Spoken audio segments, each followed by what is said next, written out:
sesuatu terjadi.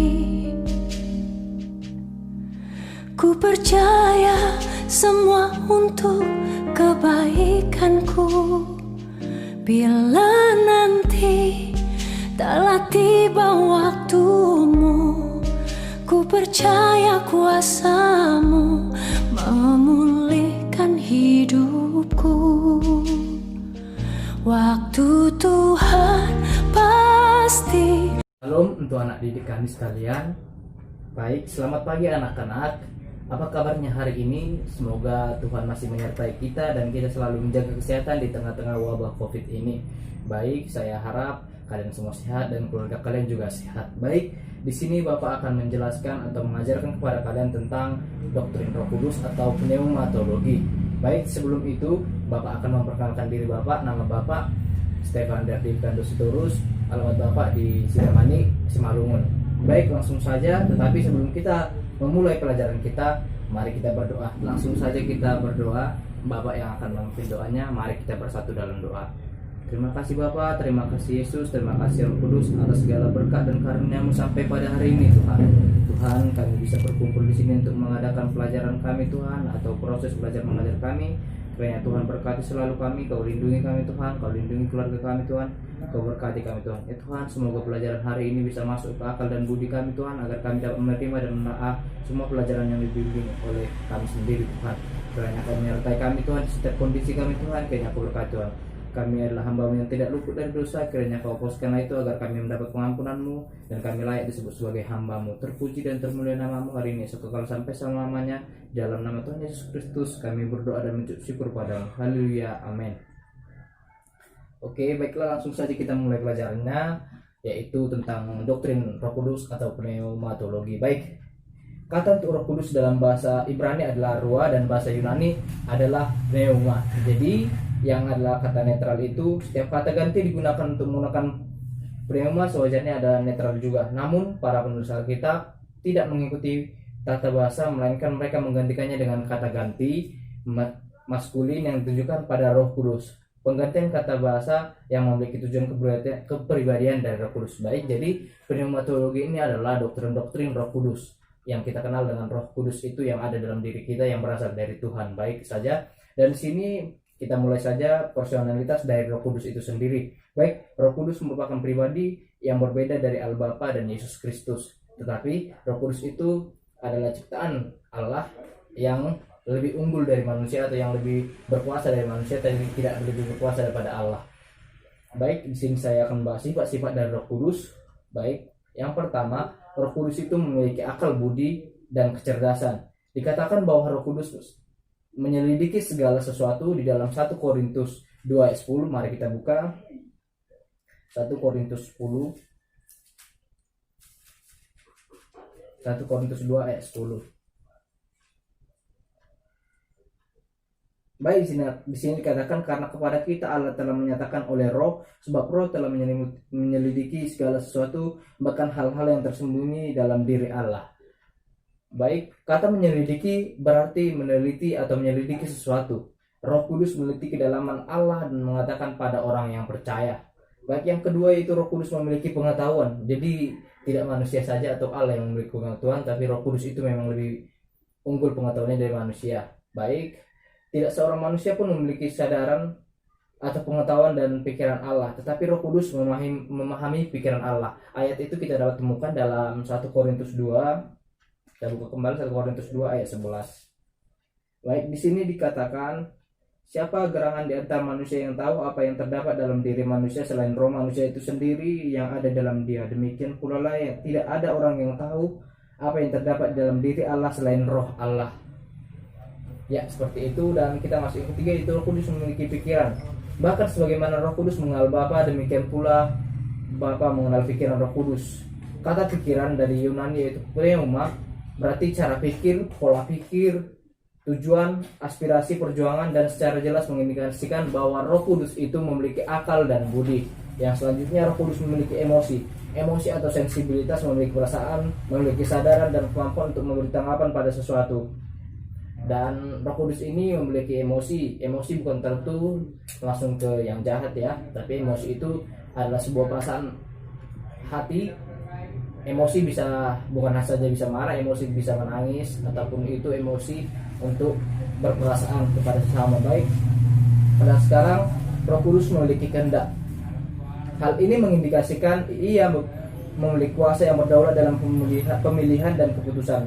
Roh Kudus mendistribusikan karunia Roh Kudus sebagaimana kehendaknya. Dengan cara analogi yang sama, kehendak digunakan untuk menjabarkan kehendak Allah Bapa.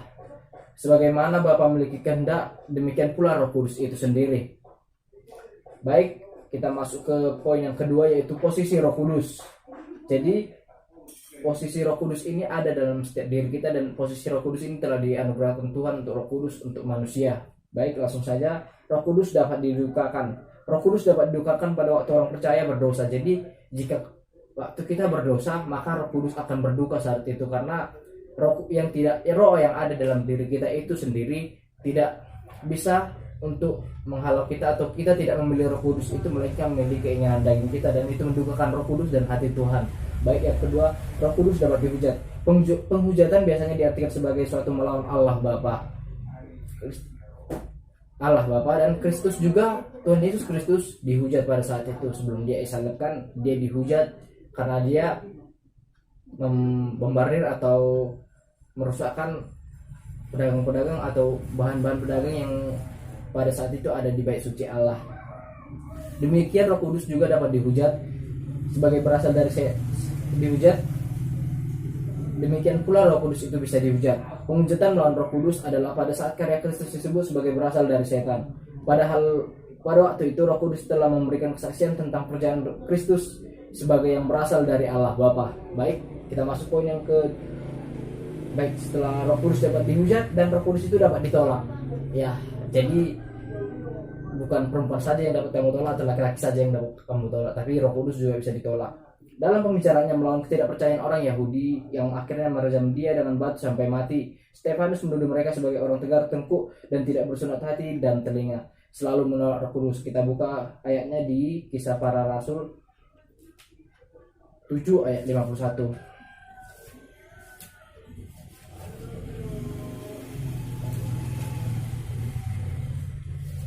Baik, saya akan bacakan. Hai orang-orang yang keras kepala, yang tidak bersunat hati dan telinga, kamu selalu menentang Roh Kudus seperti nenek moyangmu, demikian juga kamu. Jadi di sini Stefanus atau Rasul Stefanus seperti bukan rasul, dia orang yang mati-mati untuk mengajarkan firman Tuhan ke seluruh bangsa. Yang mati-mati dilempari batu oleh orang yang tidak mau menerima dia. Baik, di sini dikatakan hai orang-orang yang keras kepala dan yang tidak bersunat hati telinga, kamu selalu menentang Roh Kudus, sama seperti nenek moyangmu. Baik, nenek moyang di sini dikatakan sebagai bangsa Israel yang selalu menolak apa yang Tuhan berikan, seperti mereka menerima, tapi mereka setelah mereka menerima itu, tetapi mereka tetap bersungguh-sungguh dan terus menolak Roh Kudus dengan cara mereka menyembah berhala atau menyembah allah-allah lain selain Allah. Baik, selanjutnya Roh Kudus dapat didustai. Pada waktu Petrus mengkonfrontasikan Ananias dan Safira berkaitan dengan penipuan mereka, ia menuduh mereka telah mendustai Roh Kudus. Terdapat dalam Kisah Para Rasul 5 ayat 3. Saya akan membacakannya. Tetapi Petrus berkata, Ananias, mengapa hatimu dikuasai iblis sehingga engkau mendustai Roh Kudus dan menahan sebagian dari hasil penjualan tanah itu selama tanah itu. Baik, sampai situ Ananias dan Safira dihukum mati karena mereka berdosa, yaitu dengan mendustai Roh Kudus. Jadi pada saat Ananias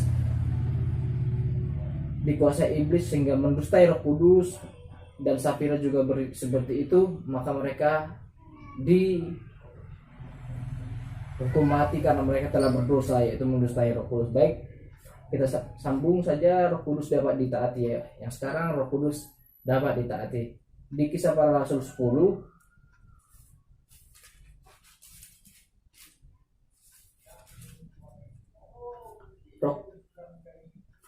Tuhan memberikan wahyu yang paling jelas kepada Petrus bahwa ia juga memasukkan orang non-Yahudi dalam wilayah berkatnya. Petrus taat akan perintah Roh Kudus dan pergi ke rumah Kornelius di Kaisarea. Petrus taat kepada Roh Kudus semua hal yang di atas dapat dikatakan pada pribadi yang personalitas Roh Kudus. Baik, kita masuk yang ke B, atribut ilahi Roh Kudus. Sini Roh Kudus menampilkan atribut-atribut yang ilahi yang sama dengan Bapa dan Putra. Pada saat ia disebut Roh Allah, itu berarti bahwa ia adalah pribadi Allah yang sejati. Bagian-bagian di bawah ini merefleksikan, yang Bapak akan jelaskan ini merefleksikan kesatuan dan kesetaraan dari Trinitas. Baik, langsung saja. Atribut ilahi Roh Kudus itu. Roh Kudus itu hidup. Hidup merupakan satu atribut ilahi. Sebagaimana Bapa dan Putra memiliki hidup pada dirinya, demikian pula Roh Kudus memiliki hidup pada dirinya sendiri. Baik, yang kedua, Roh Kudus itu Maha Tahu. Jadi Roh Kudus itu Maha Tahu juga. Roh Kudus menyelidiki kedalaman Allah. Istilah yang sama yaitu kedalaman dalam bahasa Yunani batos digunakan dalam kaitan dengan pengetahuan Allah. Ini merupakan hal yang tidak dapat dipahami oleh manusia, tetapi Roh Kudus Allah mengetahui hal-hal yang tidak dapat dipahami dan diselidiki oleh manusia. Dan yang ketiga, atribut Roh Kudus itu, atribut ilahi adalah Maha Kuasa. Kekuasaan Roh Kudus dilihat dalam penciptaan pada Kejadian 1 ayat 2 yang Roh Allah melayang-layang di atas permukaan bumi. Itu berarti itu Roh Allah, itu adalah Roh Kudus.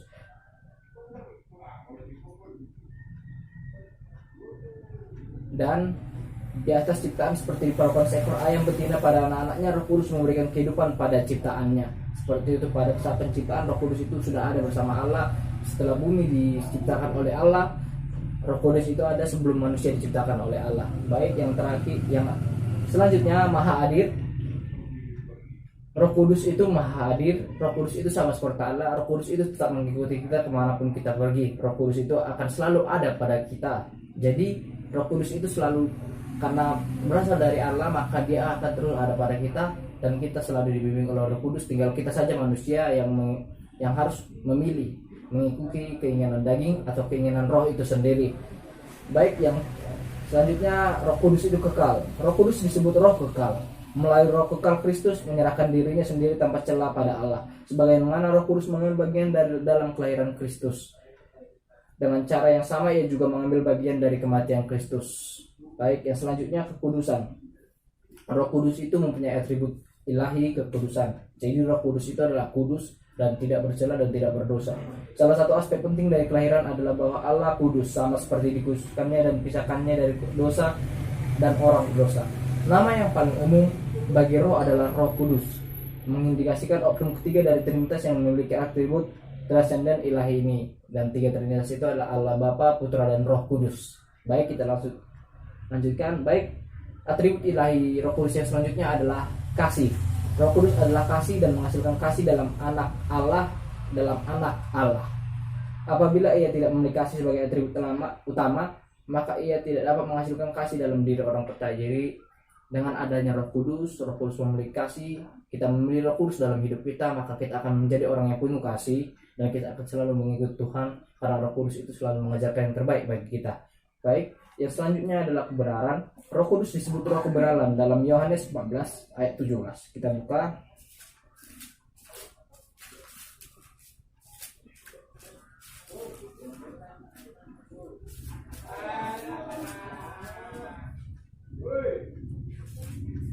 Baik, Yohanes 14 ayat 17 tadi, yaitu roh kebenaran. Dunia tidak dapat menerima dia, sebab dunia tidak melihat dia, tidak mengenal dia, tetapi kamu mengenal dia, sebab ia menyertai kamu dan akan diam di dalam kamu.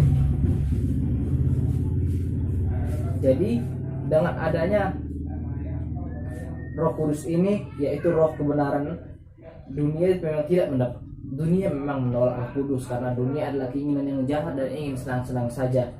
Sebab dunia tidak melihat dia dan tidak mengenal dia, karena dunia tidak mau mengenal dia, karena dia mengajarkan yang baik. Karena dunia mengajarkan yang baik, yaitu dunia itu dosa. Jadi tetapi kamu mengenal dia sebab ia menyertai kamu dan akan diam di dalam kamu. Kita mengenal dia karena dia ada di dalam kita, yaitu Roh Kudus itu. Roh Kudus selalu bersama kita untuk memberikan kita kasih dan terus bersama dengan kita agar kita bisa memilih Allah dalam hidup kita. Baik, yang selanjutnya yaitu kita masuk poin yang kecil, karya ilahi Roh Kudus. Karya Roh Kudus menyatakan keilahiannya, semua menjadi nyata bahwa karya Roh Kudus mengindikasikan keilahiannya dan keesaannya Allah, keesaan Allah bersama Allah Bapa dan Putra. Baik, langsung saja kita melihat apa-apa saja karya ilahi dari Roh Kudus ini agar kita mengerti bagaimana Roh Kudus menyampaikan karya-karyanya dalam hidup manusia ataupun dalam dunia ini. Baik, yang pertama karya penciptaan. Dalam Kejadian 1 ayat 2 dikatakan, bumi belum berbentuk yang kosong, gelap gulita menutupi samudera raya, dan Roh Allah melayang-layang di atas permukaan air. Baik, di sini dikatakan Roh Allah berada dalam permukaan air atau melayang-layang dalam permukaan air. Bagian kitab suci menunjukkan bahwa Roh Kudus terlibat dalam karya penciptaan. Roh Kudus terlibat penciptaan bintang-bintang di langit. Roh Kudus bekerja dalam penciptaan segala jenis binatang yang pada saat itu Allah menciptakannya. Berarti Roh Kudus itu ada sebelum bumi, Roh Kudus itu ada setelah penciptaan bumi, dan Roh Kudus juga ikut berserta dalam hal penciptaan dalam membantu Allah untuk menciptakan bumi dan segala isinya. Baik, yang kedua kelahiran Kristus. Keterlibatan Roh Kudus dalam kehamilan Maria memastikan ketidakberdosaan Kristus sebagai manusia. Kristus dalam keilahiannya adalah kekal, tetapi Roh Kudus melahirkan natur manusia Kristus tanpa dosa. Baik, yang selanjutnya adalah inspirasi kitab suci. Dalam Petrus 2 ayat 1-21, mari kita buka. Petrus 2 ayat 1-21. Nanti kita semua bisa membacanya. Sekarang saya akan membacanya. Petrus 2 ayat 1, 2 Petrus 1 ayat 21. Baik, saya akan membacakannya. Sebab tidak pernah dibuat dihasilkan oleh kehendak manusia, tetapi oleh dorongan Roh Kudus orang-orang berbicara atas nama Allah. Baik, di sini dikatakan ada suatu analogi antara Roh Kudus melahirkan kemanusiaan Kristus dan Roh Kudus mensupervisi penulisan kitab suci. Sebagaimana Roh Kudus terlibat dalam kehamilan Maria dan yang menjamin ketidakbersalahan kitab suci. Penulisan kitab suci dipimpin oleh Roh Kudus itu sendiri. Jadi para penulis atau yang menulis kitab suci ini, atau rasul dan nabi-nabi yang menulis kitab suci ini, mereka sudah terinspirasi atau sudah Roh Kudus ada untuk membuat kitab itu. Jadi Roh Kudus sudah bekerja, Roh Kudus juga bekerja pada mereka dan sudah mensahkan dalam penulisan Alkitab itu. Karena sebelum disahkan isi-isi Alkitab sebelum disahkan, pasti Roh Kudus itu akan ada, sebab tidak pernah membuat dihasilkan oleh kehendak manusia, tetapi oleh dorongan Roh Kudus orang-orang berbicara atas nama Allah. Jadi orang-orang berbicara atas nama Allah karena Roh Kudus itu sendiri, dan bisa Roh Kudus itu, dan Roh Kudus itu ada dalam manusia itu sendiri. Baik, yang selanjutnya regenerasi. Meregenerasi berarti memberi kehidupan. Roh Kudus menyebabkan kelahiran baru. Ia adalah prakarsa kelahiran baru. Regenerasi oleh Roh Kudus merupakan kerjasama spiritual dalam reproduksi manusia di wilayah fisikal. Generasi manusia menghasilkan kehidupan manusia. Regenerasi spiritual menghasilkan kehidupan spiritual. Roh Kudus menghasilkan kelahiran baru, tetapi ia melakukannya melalui alat firman Tuhan. Dalam 1 Petrus, kita buka 1 Petrus.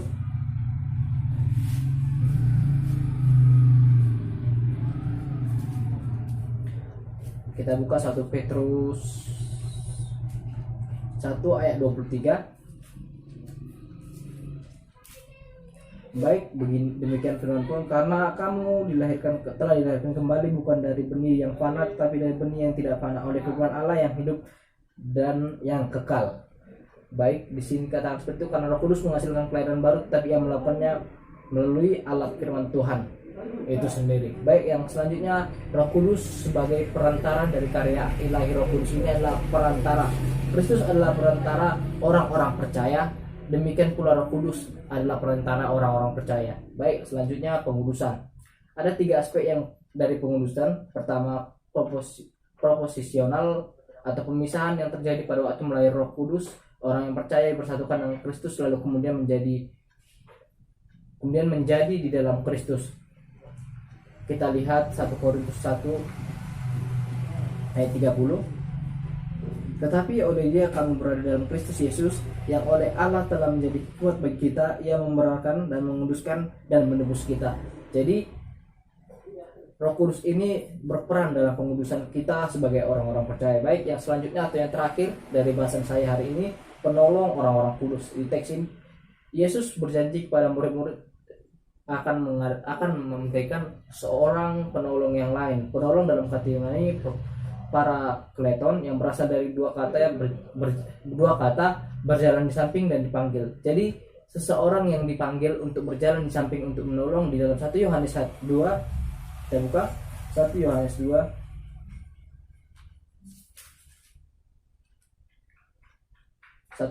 2 ayat 1.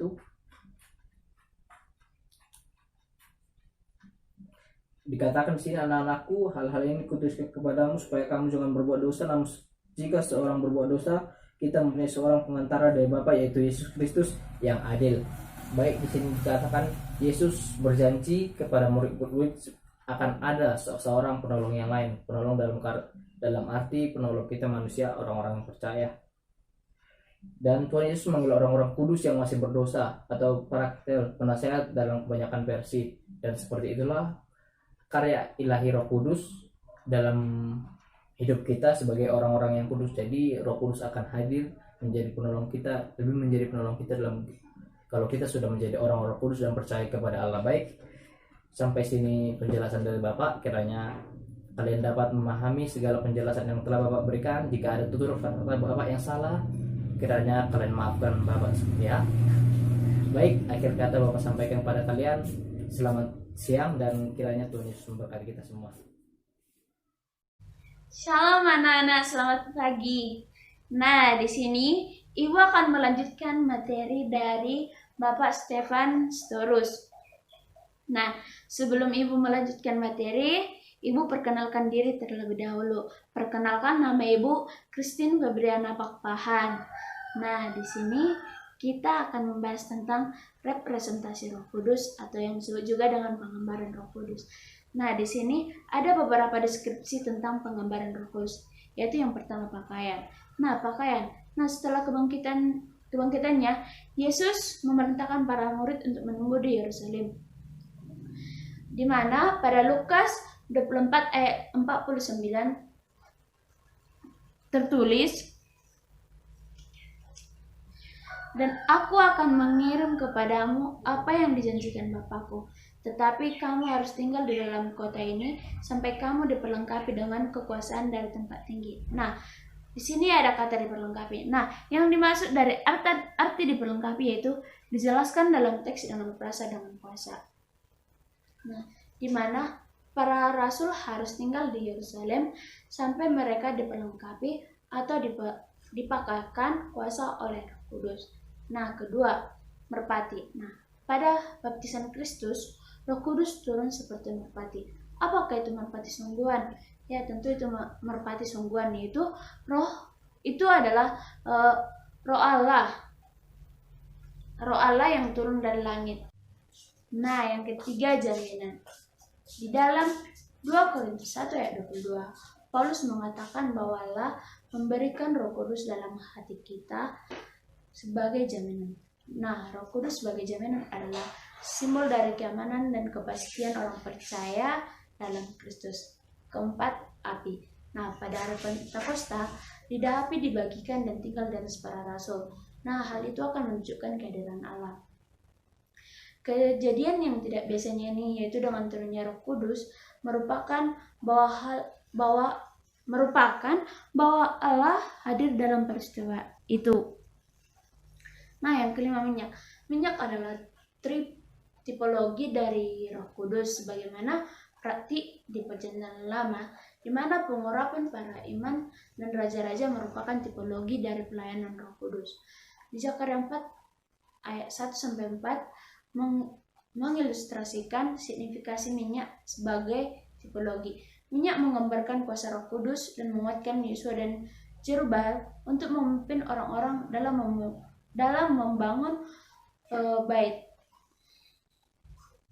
Nah, yang keenam, materai. Nah, Roh Kudus dilihat sebagai materai bagi orang percaya seperti yang tertulis di dalam 2 Korintus 1 ayat 22. Nah, di sini Ibu akan membacakan apa isi dari 2 Korintus 1 ayat 22.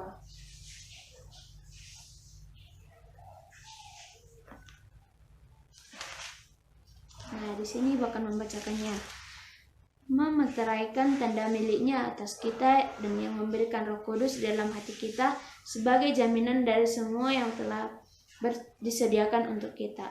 Nah, di sini secara figuratif pemeteraian berarti untuk menandai sebagai alat identifikasi. Nah, yang ketujuh, air. Nah, pada masa akhir ritus di Festival Tabernakel, imam membawa air dari kolam Siloam dan menyiramkannya di saluran samping mesbah di tengah orang beribadah yang sedang menyanyi. Nah, peristiwa itu merupakan peristiwa yang penuh sukacita dalam mengantisipasi kekuasaan Mesias yang selama peristiwa itu Yesus memproklamasikan dari dalam hatinya akan mengalir aliran-aliran air hidup.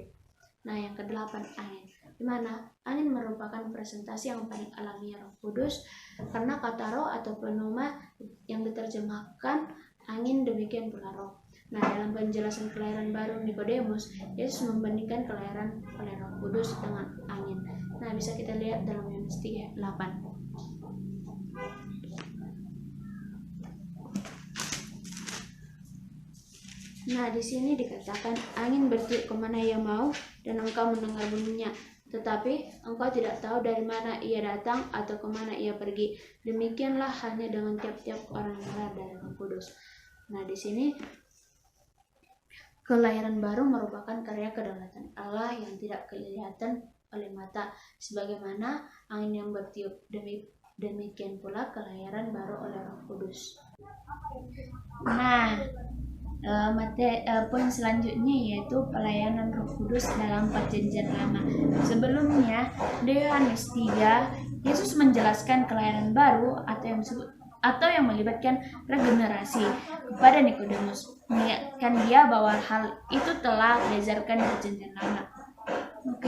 Di mana Yesus kelihatannya menunjukkan pada Yeskiel 36, karena kedua bagian itu melibatkan suatu diskusi dari air dan Roh Kudus, dari air dan Roh, dan dimana meskipun bagian firman Tuhan ini berbicara tentang masa yang akan datang, orang-orang percaya di Perjanjian Lama juga akan mengalami regenerasi. Nah, pertama, Roh Kudus mendiami manusia secara selektif.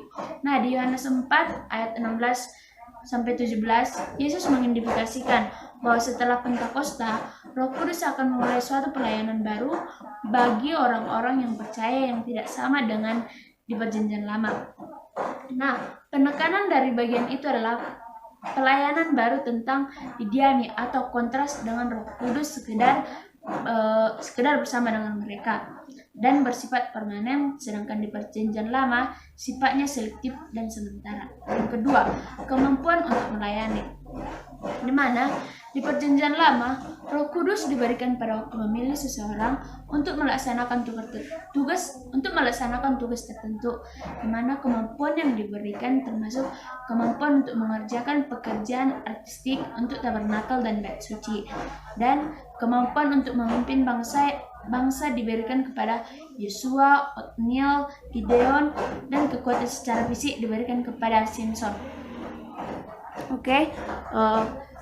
Tiga, relasi Roh Kudus dengan Kristus, di mana Yesaya bernubuat bahwa Roh Kudus akan tinggal pada Mesias dan memberikan hikmat, kekuatan, dan pengetahuan kepadanya dalam pelayanannya. Nah, narasi Injil terus-menerus mencerminkan kuasa dari Roh Kudus, atau narasi tersebut mencerminkan kuasa dari Roh Kudus dan atas Kristus dalam pelayanannya untuk menggenapi nubuat Yesaya. Hal itu bukan berarti Kristus tidak memiliki kuasa pada dirinya sendiri. Ia memiliki kuasa seperti yang tertulis dalam Yohanes 10 ayat 18. Nah, di sini Ibu akan membacakannya.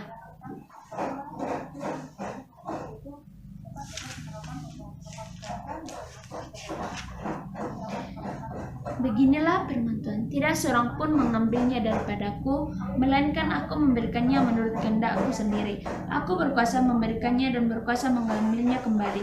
Inilah tugas yang kuterima dari Bapakku. Nah, di sini kan sudah tertulis kan. Nah, bukan berarti hal itu bukan berarti Kristus tidak memiliki kuasa pada dirinya sendiri, tetapi ia memiliki kuasa juga. Nah, yang keempat, kehidupan dan pelayanan Kristus. Nah, Roh Kudus mengurapi Kristus tertulis dalam Lukas 4 ayat 18. Di sini Ibu akan membacakannya lagi.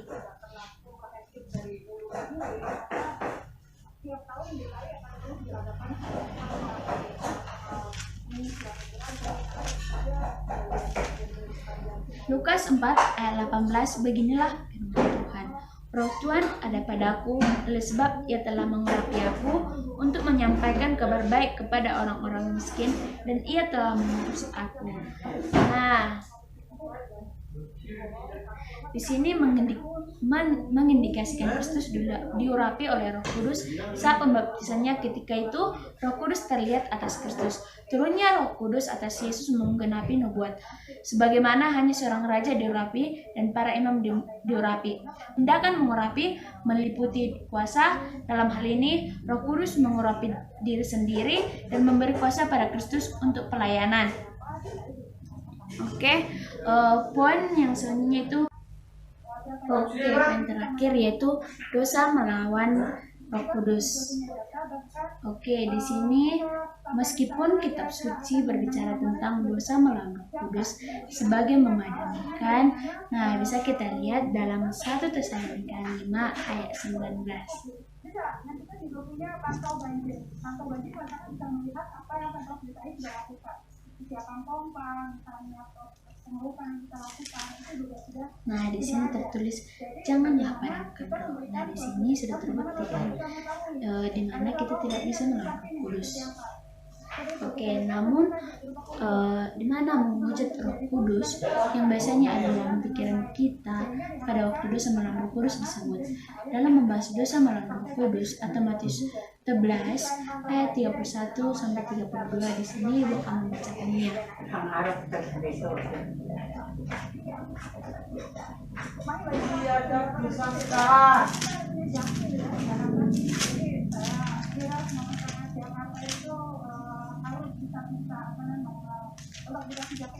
Nah, di sini Ibu akan membacakannya. Matius 12 ayat 31 sampai 32, beginilah firman Tuhan. Sebab itu aku berkata kepadamu, segala dosa dan hujat manusia akan diampuni, tetapi hujat terhadap Roh Kudus tidak akan diampuni.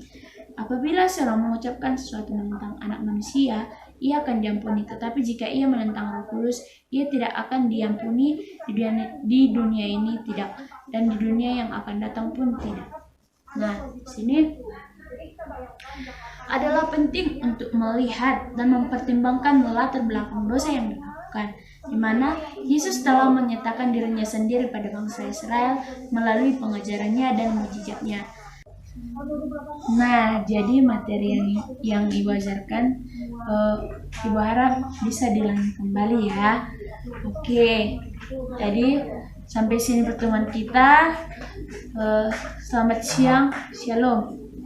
Ya baik, perkenalkan nama saya Carlos Daniel Marpaung, berupa semester 3 jurusan Pendidikan Agama Kristen, dosen pengampu Pak Wendy Sepmadi Utahean, SE MTH. Di sini saya akan membahas beberapa topik di mana tentang Roh Kudus. Sebelum kita memasuki lebih dalam, kita harus tahu dan mengerti apa itu pengertian Roh Kudus. Roh Kudus adalah pribadi, dia sederajat dalam kualitas ketuhanan dengan Bapa maupun Anak. Di sini saya akan membahas baptisan sebagai karya Roh Kudus. Ada beberapa baptisan karya Roh Kudus. Di sini baptisan Roh Kudus adalah unik bagi zaman gereja, di mana pada saat itu baptisan Roh Kudus unik di dalam gereja, ya di situ Roh Kudus selalu memimpin pada saat itu ketika para hamba Tuhan, atau bisa disebut waktu dulu seorang pekabar Injil, yang dimana Roh Kudus selalu memimpin dan selalu menyertai di setiap perjalanan mereka. Yang kedua, baptisan Roh Kudus mencakup semua orang percaya. Di sini dibicarakan bahwa baptisan Roh Kudus mencakup semua orang percaya. Di sini ketika sudah percaya kepada Tuhan dan Roh Kudus selalu ada buat kita, kita selalu menerima Roh Kudus dan kita percaya bahwa Roh Kudus itu selalu ada dan memimpin kehidupan kita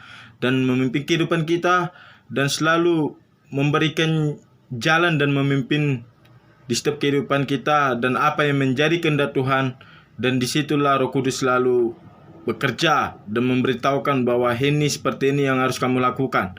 Ya, yang ketiga, baptisan Roh Kudus membawa orang percaya. Di sini baptisan Roh Kudus membawa orang percaya bahwasanya Roh Kudus itu selalu memimpin di setiap kehidupan kita, di setiap orang percaya. Ketika kita sudah percaya bahwa Roh Kudus selalu ada, Roh Kudus itu selalu memimpin bahwa Dia membawa kita lebih dekat kepada Tuhan dan selalu apa yang menjadi maunya Tuhan. Dan Roh Kudus menjadi pengantara Tuhan supaya kita menjadi bisa dinasihati atau bisa diatur jalan-jalan kita. Yang keempat, baptisan Roh Kudus membawa orang percaya dalam Kristus. Di sini baptisan Roh Kudus membawa orang percaya dalam Kristus bahwasanya Roh Kudus selalu memimpin kehidupan kita supaya Roh Kudus mau supaya kita bisa lebih dekat kepada Kristus dan lebih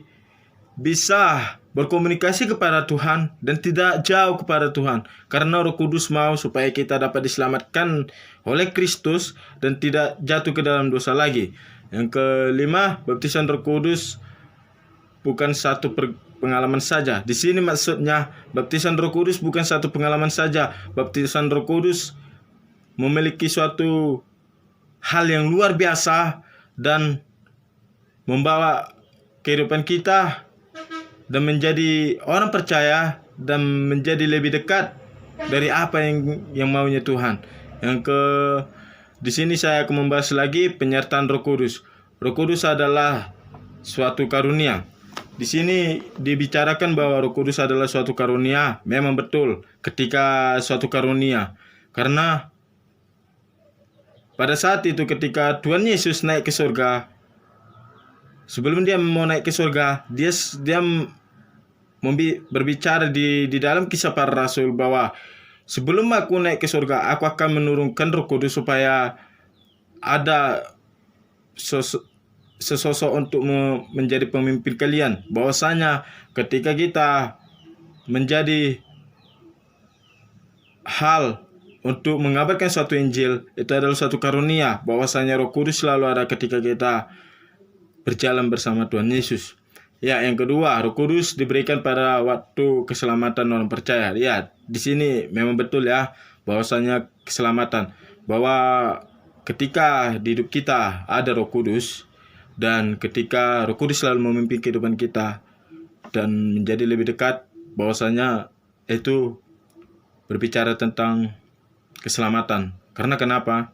Ketika Roh Kudus tidak pernah sama sekali untuk membawa kita jatuh ke dalam dosa. Akan tetapi Roh Kudus selalu membawa kehidupan kita menjadi orang percaya, menjadi lebih dekat kepada Tuhan dan tidak jauh dari Tuhan. Yang keempat, pemeteraan Roh Kudus adalah satu dari banyak karya Allah yang ditujukan kepada orang percaya untuk menjamin keselamatan. Ya, di sini ketika satu dari banyak karya Allah yang memenuhi di bumi ini. Dasar dari kita yang tidak mengetahui seperti apa karya Allah. Tetapi ketika Roh Kudus masuk di dalam hati kita dan kita bisa membuka hati kita, di sini bisa dipastikan bahwa bisa dijamin keselamatan itu pasti ada buat kita. Karena kenapa? Ketika setiap orang yang menerima Roh Kudus dan menerima Kristus sebagai Tuhan dan Juru Selamat, kita akan mendapatkan suatu jaminan bahwa kita masuk ke dalam kerajaan Allah atau keselamatan yang diberikan Allah kepada kita, yang sudah dijanjikan Allah kepada kita. Yang kelima, ide prinsipil dari pemeteraian Allah pemilikan. Bahwa di sini dibicarakan ide prinsipil dari materai adalah pemilikan. Di sini dibicarakan bahwa hidup kita itu hanya bergantung kepada Tuhan. Dan Tuhan mengutus Roh Kudus supaya untuk memimpin kehidupan kita, supaya kita berjalan ini sesuai dari kehendak Tuhan dan kita tidak lari dari kenyataan. Karena kenapa? Banyak orang ketika dipimpin Tuhan, manusia itu tidak akan pernah suka untuk diatur-atur atau tidak bebas. Karena disitulah Tuhan mengutus Roh Kudus supaya di setiap orang yang menerima Roh Kudus itu akan menjadi milik pribadinya Roh Kudus, supaya kita dipimpin dan menjadi milik pribadinya Tuhan Yesus, agar kita mau membuka hati supaya kita tidak jatuh dari dosa, tidak menerima keselamatan, tetapi terimalah bahwa Tuhan atau Roh Kudus memimpin kita supaya kita bisa menerima keselamatan. Sebenarnya Roh Kudus memimpin kita bukan untuk supaya kita tidak bebas, tidak. Sebenarnya memang terasa sulit ketika hidup kita diatur, terasa sulit ketika hidup kita selalu dibatas-batasi. Tapi ingatlah bahwa dunia hanya sementara. Ketika engkau tidak menerima Roh Kudus, itu tidak akan bisa engkau terima keselamatan dari Tuhan. Ya, di sini saya akan membahas lagi karunia Roh Kudus. Ada begitu banyak karya karunia Roh Kudus dan banyak hal yang kita terima dari Roh Kudus. Ya, seperti apa? Di sini mujizat. Kita bisa melihat dari Alkitab banyak sekali tentang mujizat-mujizat yang diadakan, mujizat-mujizat yang diterima orang-orang yang belum percaya maupun orang percaya. Di sini mujizat itu tidak asing lagi bagi kita, bahwa mujizat itu berasal dari Tuhan dan diutus dari Roh Kudus supaya selalu ada penyertaan. Ya, mujizat itu berbicara tentang bukan hanya kesembuhan atau bukan hanya mempermasalahkan apa, tetapi mujizat itu seperti kita bisa lihat bahwa Rasul Paulus ketika dia belum bertobat, Rasul Paulus adalah orang yang suka menganiaya orang percaya, tetapi Tuhan Yesus menghentikannya dan Tuhan Yesus mengutus Roh Kudus supaya Roh Kudus ini bekerja melalui untuk memimpin Paulus supaya menjadi orang yang berjalan yang benar. Ya, di sini penginjilan. Ketika ada seseorang yang ingin melakukan penginjilan, dia itu butuh Roh Kudus. Karena kenapa? Tanpa Roh Kudus, orang itu tidak akan bisa untuk berbicara lebih lancar. Karena kenapa? Roh Kuduslah yang berbicara ketika kita dalam suatu penginjilan. Roh Kuduslah pendamping kita supaya kita bisa menjadi orang yang cakap dan berbicaranya lancar, supaya orang itu bisa terkena dan tersentuh ketika kita menyampaikan penginjilan kepada orang yang belum percaya. Yang kelima, pendeta dan pengajar. Di sini pendeta bukan hanya saja sebagai gelar atau sebagai bisa dibilang naik member, tetapi di sini pendeta harus betul-betul ketika ingin berkhotbah dan ingin untuk memberitakan kebenaran firman Tuhan. Karena kenapa? Tanpa Roh Kudus dia tidak akan bisa berbicara. Tanpa Roh Kudus dia tidak akan bisa melayani. Tanpa Roh Kudus hidupnya tidak akan pernah dipimpin. Karena kenapa? Roh Kudus selalu memimpin setiap orang percaya dalam persekutuan orang-orang percaya. Dan banyak orang ketika hanya mengandalkan dirinya sendiri saja, itu tidak akan pernah berhasil dalam hidupnya. Karena kenapa?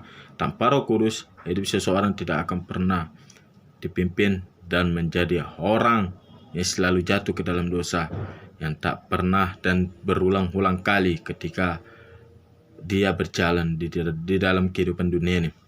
Yang kelima, melayani. Ya, di sini melayani, berbicara melayani, Roh Kudus selalu ada. Karena kenapa? Tanpa pemimpin Roh Kudus, kita tidak pernah akan bisa melayani. Karena kenapa? Roh Kudus itu selalu ada. Jangan bilang Roh Kudus itu tidak ada. Karena ketika kita melayani, sebenarnya Roh Kudus itu masuk ke dalam kita. Kalau kita percaya, kalau kita selalu mengandalkan Tuhan Yesus dan Roh Kudus. Karena kenapa? Roh Kudus membawa kita menjadi orang percaya dan membawa kita menjadi orang yang bisa dan luar biasa untuk dipakai lebih dalam lagi, dan talenta kita makin bertambah ketika Roh Kudus ada di dalam diri kita. Yang kelima, murah hati. Murah hati ini sangat sulit untuk dilakukannya bagi manusia. Seperti bisa kita contoh ketika kita melakukan suatu kebaikan. Mungkin kebaikan kita itu diinjak-injak. Banyak sekali yang dilakukan manusia seperti itu. Dan bisa ibaratkan kata, kalau kata kejamnya, gak tahu diri. Tetapi ketika kita Roh Kudus itu selalu hati kita ada, murah hati itu selalu ada buat kita. Karena kenapa? Roh Kudus tidak akan pernah adanya suatu kedendaman untuk membalas. Tetapi bagaimana Roh Kudus memimpin kita supaya kita selalu murah hati, selalu diingatkan murah hati, agar engkau tidak jatuh ke dalam dosa yang sama yang dilakukan oleh orang yang pernah dilukai, orang yang pernah dilukai oleh kau, katanya kan. Jadi buat kita semua, selalulah murah hati. Percayakan pada Tuhan bahwa hidup kita tidak ada rasa dendam, tidak ada rasa kebencian, tidak ada rasa untuk saling membalas kejahatan. Tetapi Alkitab berkata bahwa ketika kebaikanmu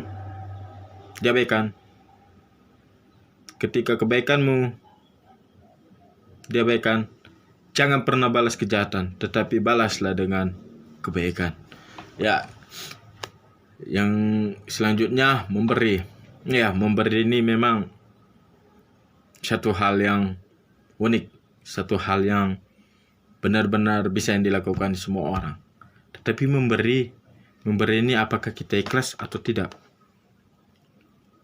Ya, memberi ini terkadang ada orang memberi suatu hal untuk bisa membanggakan dirinya supaya dilihat orang, oh ini baik sekali. Tidak.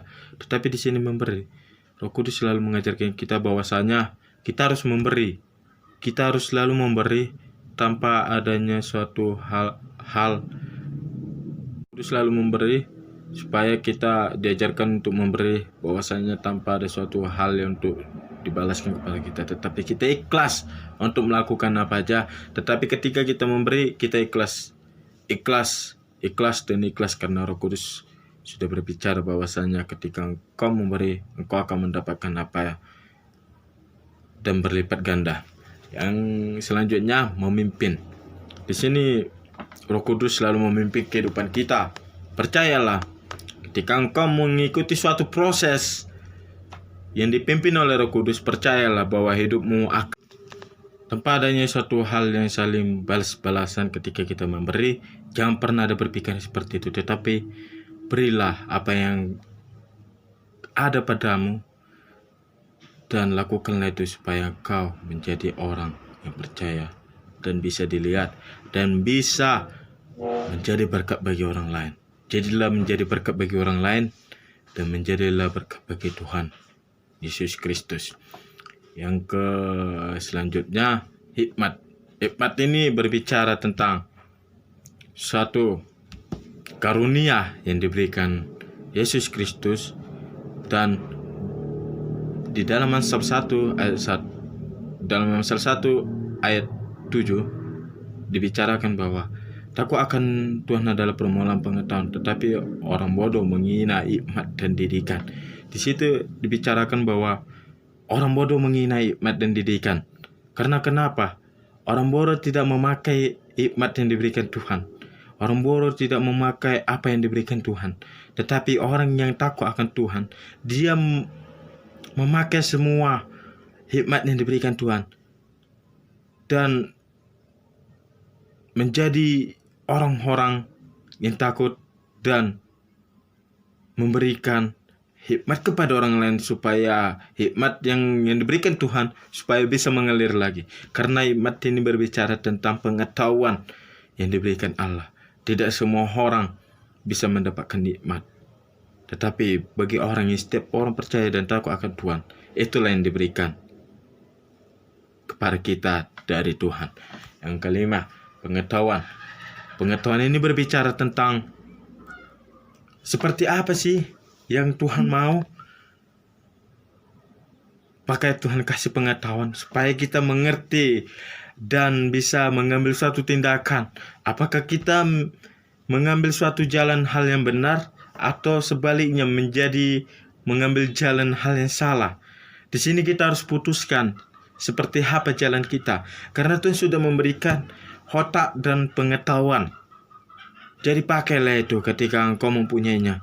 Jangan pernah untuk menolak apa yang menjadi maunya Roh Kudus. Tidak, tetapi bukalah pintu hatimu supaya engkau memiliki pengetahuan dan sepikir dengan Allah, bahwa dan pengetahuan itu akan tahu seperti apa yang menjadi kehendaknya Tuhan. Ya, di sini pembahasan selanjutnya menolong. Menolong ini banyak orang yang suka menolong, banyak orang yang suka apa, tetapi menolong ini haruslah dengan rasa dan takut akan Tuhan. Artinya haruslah dengan jalannya Tuhan ketika engkau menolong, tanpa adanya suatu maksud dan tujuan yang aneh-aneh. Tapi biarlah pertolongan itu untuk orang lain, supaya engkau menolong orang lain. Jadilah menjadi berkat. Jangan pernah ada maksud dan tujuan yang gak jelas dan menjadi berkat bagi orang lain. Ya, yang selanjutnya bahasa lidah. Di sini kita bisa lihat bahasa lidah. Seperti apa bahasa lidah? Ya, kita lihat di Kisah Para Rasul pasal 1. Di situ berbicara tentang kenaikan Tuhan Yesus Kristus, di mana pada saat itu ketika Tuhan Yesus Kristus sebelum naik ke surga, di situ Tuhan Yesus bilang bahwa aku akan menurunkan Roh Kudus dan engkau akan menerima Roh Kudus dan kau bisa berbahasa roh. Di sini bahasa lidah artinya Roh Kudus yang berbicara. Roh Kudus berbicara ketika Roh Kudus itu masuk, dan kita tidak tahu apa yang kita omongi karena itu berasal dari bahasa Tuhan. Kita tidak mengerti apa artinya, tetapi hanya Tuhan yang tahu seperti apa diri kita dan bahasa yang kita pakai. Ya, sekian dari saya, dari penjelasan sebelumnya. Semoga menjadi bertambah pengetahuan kita. Sekian dari saya, terima kasih. Shalom.